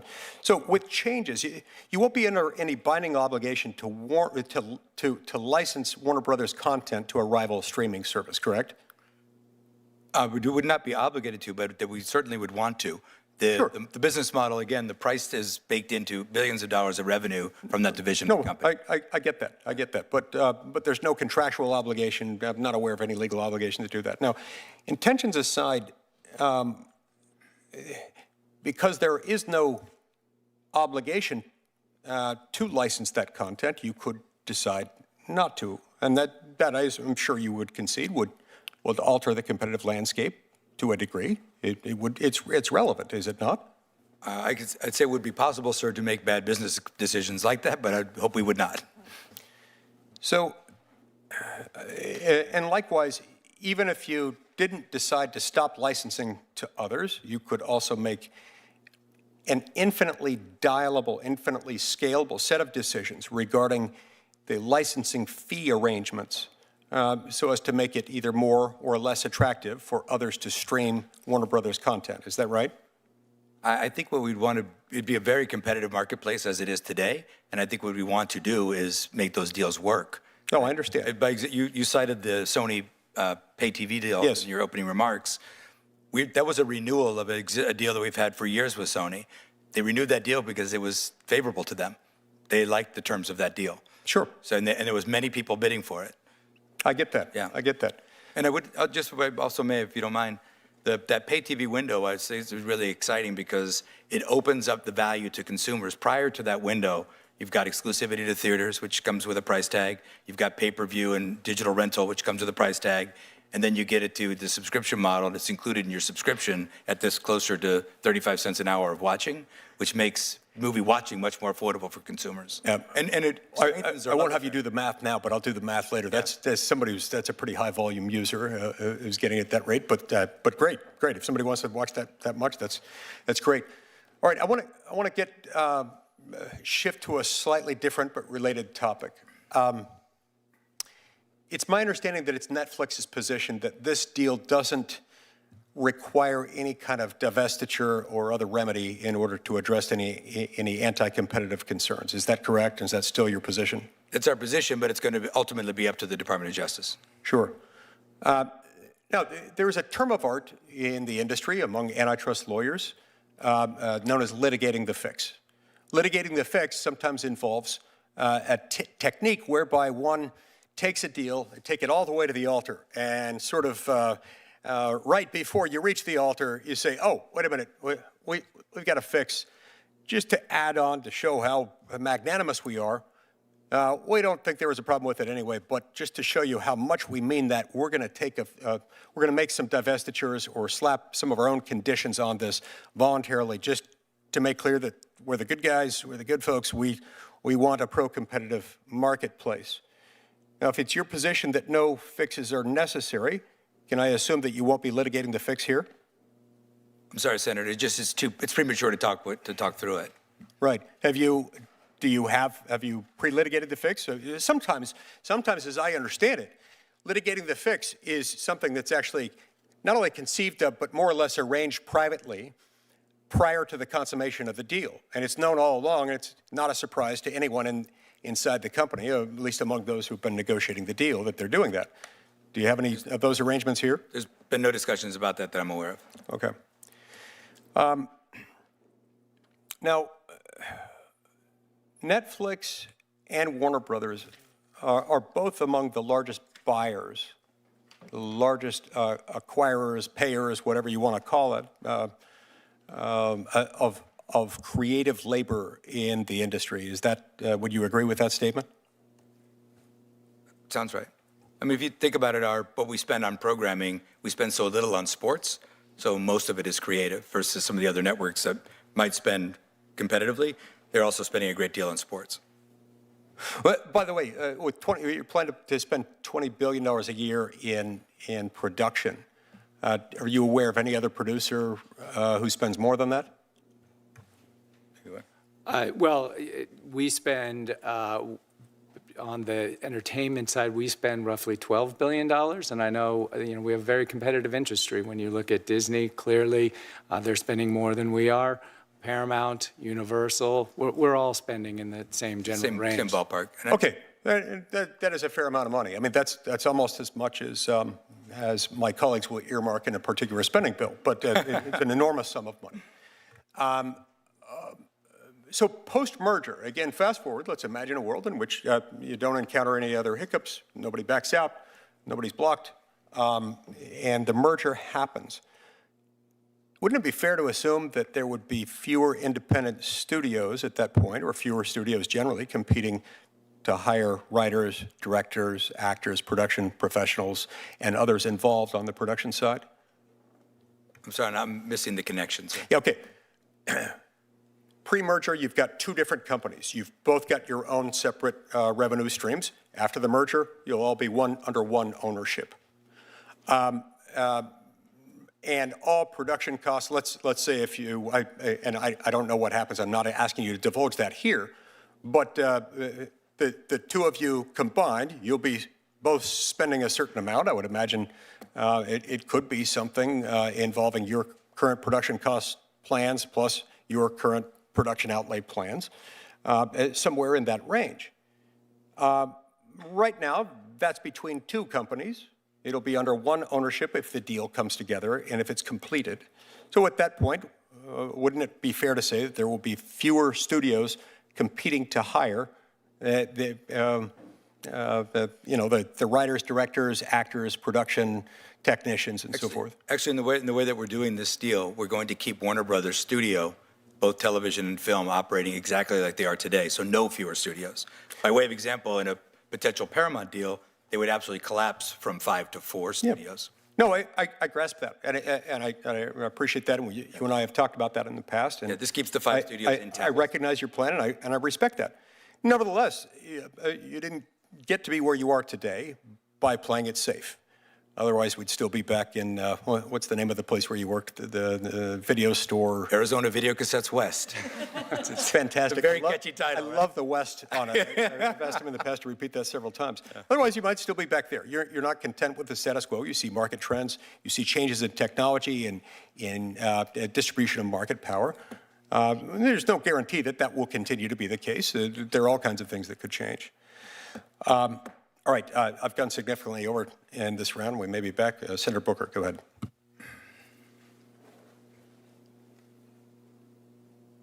Thank you, Mr. Chairman. Mr. Campbell, it was reported that Mr. Sarandos met with President Trump on November 24th and discussed Netflix's bid to buy Warner Brothers at length. When Discovery acquired the Warner Media assets from AT&T in 2022, did you or Warner Brothers Discovery CEO David Zaslav meet with President Biden to discuss that transaction? I'm not aware that there was any such meeting, no. Have you or David Zaslav met with President Trump to discuss this transaction? No, we have not. Do you think there's anything inappropriate about meeting with the President of the United States to discuss a transaction? I think in situations like this, all the parties involved often reach out to anyone in government that has an interest in the transaction. So I don't think it's unusual. What about Skydance? They were able to close a deal with Paramount last year, right around concurrent with the time that they paid President Trump $16 million to address the president's grievances about a 2024 60 Minutes interview with Vice President Kamala Harris. Does that strike you as appearing improper? Yeah, that was obviously not a decision we were involved with. I'm asking you just under oath, what do you think? It was unusual, yes. So I believe that antitrust laws should be applied objectively. They should follow the facts. But we're in an unprecedented, or you might call it, as you used your word, unusual environment right now, where we see private organizations from universities, law firms. We're seeing corporations begin to come and make deals with the President of the United States, whether it's contributions to his ballrooms, whether it's giving him information that he is in this deal, then goes out and buys stock in those corporations. We're seeing people offer pro bono services. All, it seems to be currying favor with the President of the United States, who is exercising, as using your words, unusual sway over these deals. That strikes you as a concern, correct? We are staying focused on the regulatory process. I understand you're staying focused on that, sir, but so many people are staying focused on their narrow concerns, and they're missing the larger erosion of our democracy. Antitrust as presidents have said in the past, is an erosion of our democracy, of the free markets, of the ideals and the principles that are very much at the center of this hearing. We are, in my opinion, in a constitutional crisis right now when you have a president who is pocketing literally hundreds of millions of dollars from the very people that he is able to make decisions about the destinies of their companies. Mr. Sarandos, it was reported that you met with the President Trump, for more than an hour on November 24th, which was less than 2 weeks before Netflix announced that it won the bidding war to acquire Warner Brothers, within days that the President of the United States bought a significant amount of your stock. The reporting indicates that much of the conversation covered Netflix's bid to buy Warner Brothers, and that you left the meeting with the impression that President Trump wasn't opposed to the deal. What did the president have to say in that meeting about the proposed transaction? Senator Booker, Senator Booker, I can't speak to the reporting because I'm not sure what you're referring to, but I will tell you that I have met with the president a few times. We have talked about the state of the entertainment industry in general, production economy, runaway production, the value of incentives, the cost of tariffs, all the different ways that we can protect and create American jobs. I think it's wholly proper for the President of the United States to talk to leaders of industry about the industries that they're running. The deal was not discussed. The merger deal was not discussed at all in the meeting? Of course, he asked for what was going on, how was the deal going. I gave him some general overview of what we were doing, and that was it. It was a very small part of the entire meeting. It was not a meeting specifically to talk about the deal. Did you feel that President Trump wasn't opposed to the deal? I got a feeling the president was very interested in protecting American jobs and American labor and American industry, and that's what we were talking about. You think his intentions in the case of this deal are just noble and objective? I think the president, from my experience, has been nothing but interested in protecting and creating American jobs and protecting American industry. The president stated that he would be involved in the decision-making about the merger. Do you think it's appropriate for the President of the United States to be involved in a Justice Department merger review? I have confidence in this case on the merits and that it will be run by the Department of Justice. But that's not what I asked. I asked you, do you think it's appropriate for the President of the United States to be involved in a merger review?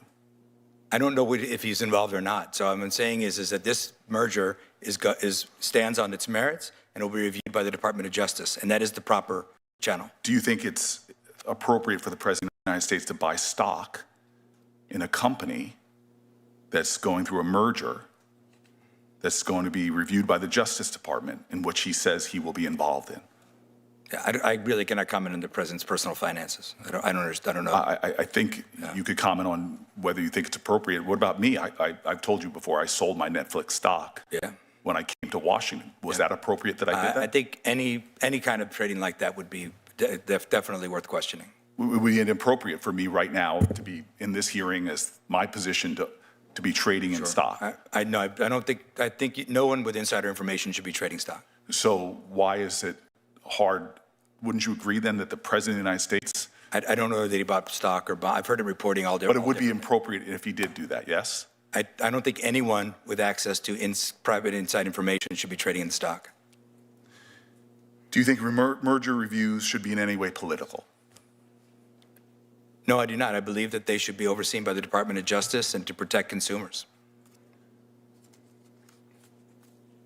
I think that's one of the core challenges we have right now in our country, is that we have major society impacting mergers like this being done by a Justice Department, overseen by a president who seems to take personal tribute, whether it's people settling ridiculous legal cases from media companies, where he and his family get direct payouts from those companies, where he's literally buying stock within days of having private conversations that were not public with leaders like yourself, where the president has insinuated time and time again that these are not for the independent Justice Department, but are for him.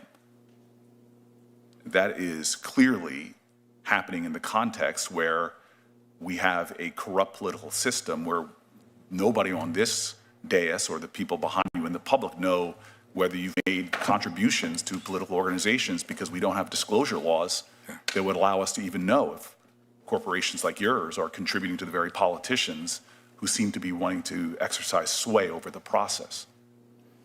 I can assure you, Senator Booker, there was no request or any offer that had anything to do with this deal in that conversation. Yeah, I appreciate that, and I take your word at it, because I've said multiple times, you're a person of remarkable integrity, and I've found you that way. But I think the larger problem here we have is that corporate power is growing in the United States of America in a staggering way, creating disparities of wealth that are unconscionable, even unimaginable just a generation ago, and where that wealth and that power are being exercised in a way that is indicative of crony capitalism, where people have access to the president of the United States, overtly give him millions and millions of dollars while he's overseeing decisions that affect the very culture of our country. We are in a distraught moment as corporate power grows, as consolidation continues, where those who make decisions don't even hide their corruption anymore, where even the two of you before me are saying that these things are, quote, unusual or even unacceptable. It's being done in open air. The President of the United States is trading in your stock, and he is telling us clearly that he is going to hold sway over these decision-making.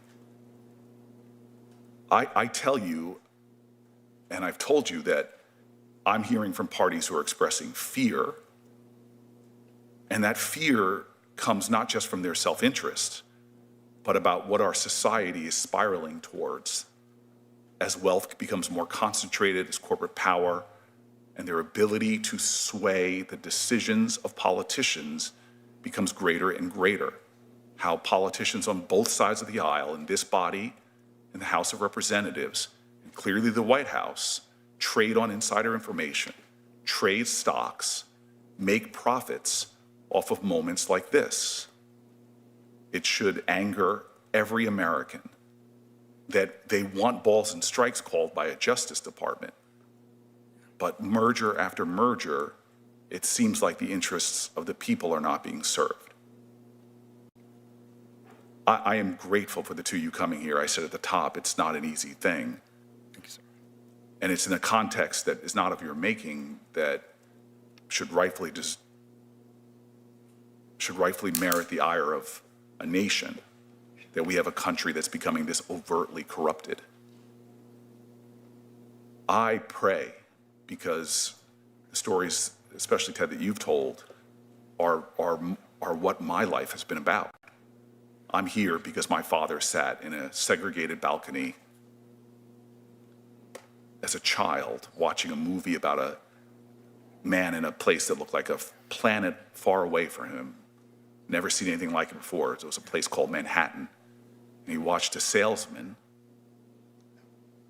make extraordinary success out of his wit and his strength of personality. And my father said he would never have imagined, as that little black boy in a segregated theater, would one day be IBM's first black salesman in this whole region, and then literally move his family, move me, a 2-month-old, to New Jersey.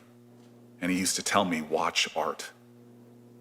Watch the artists. And so my dad grew up in a very different capitalist system than we have right now. IBM back then, their allegiance wasn't just to shareholders. Their allegiance, the stakeholders they saw were their workers, were the communities in which they had plants.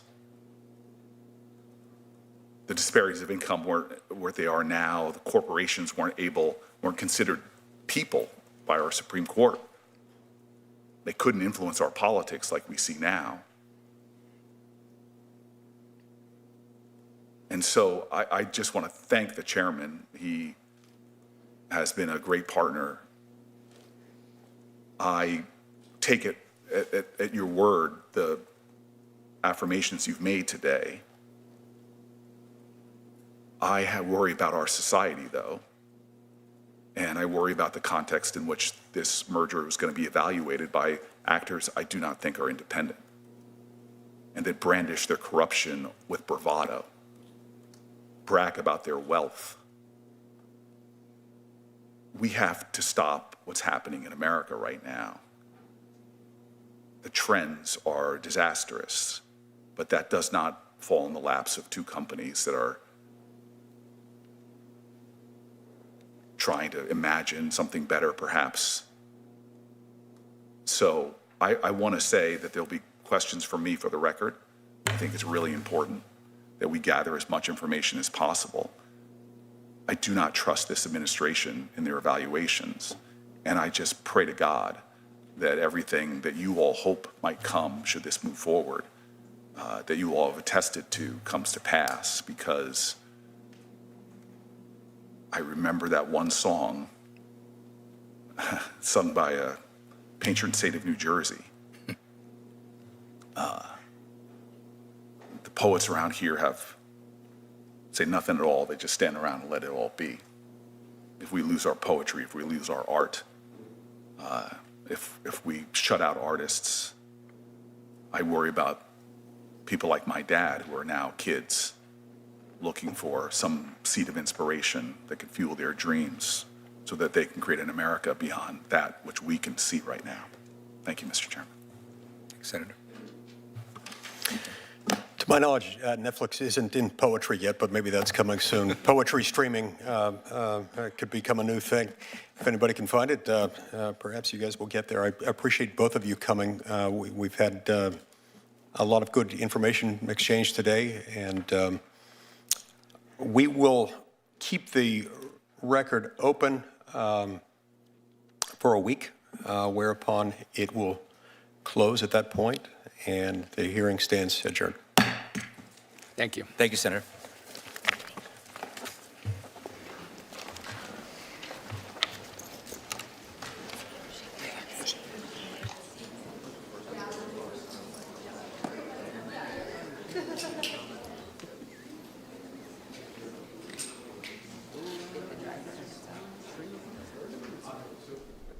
On Wednesday, Treasury Secretary Scott Bessent testifies on the state of the U.S. financial system and Trump administration economic policy. It'll be the first of two hearings Secretary Bessent is scheduled to appear at this week on Capitol Hill. Watch the House Financial Services Committee hearing live at 10 a.m. Eastern on C-SPAN 3, C-SPAN Now, our free mobile app, and online at cspan.org.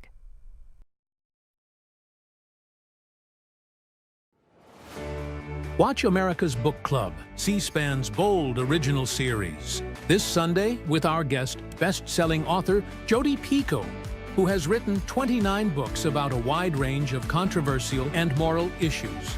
Her books include The Storyteller, 19 Minutes, and her latest, By Any Other Name. She joins our host, renowned author and civic leader David Rubenstein. People come to you and say you've changed their views on certain social issues because of your books? That's why I write, you know, it's to start a discussion. And you can't always have a discussion with people. Some people just aren't ready to hear it. But there are a lot of minds that you can change one mind at a time. Watch America's Book Club with Jodi Picoult this Sunday at 6 p.m. and 9 p.m. Eastern and Pacific, only on C-SPAN. In a divided media world,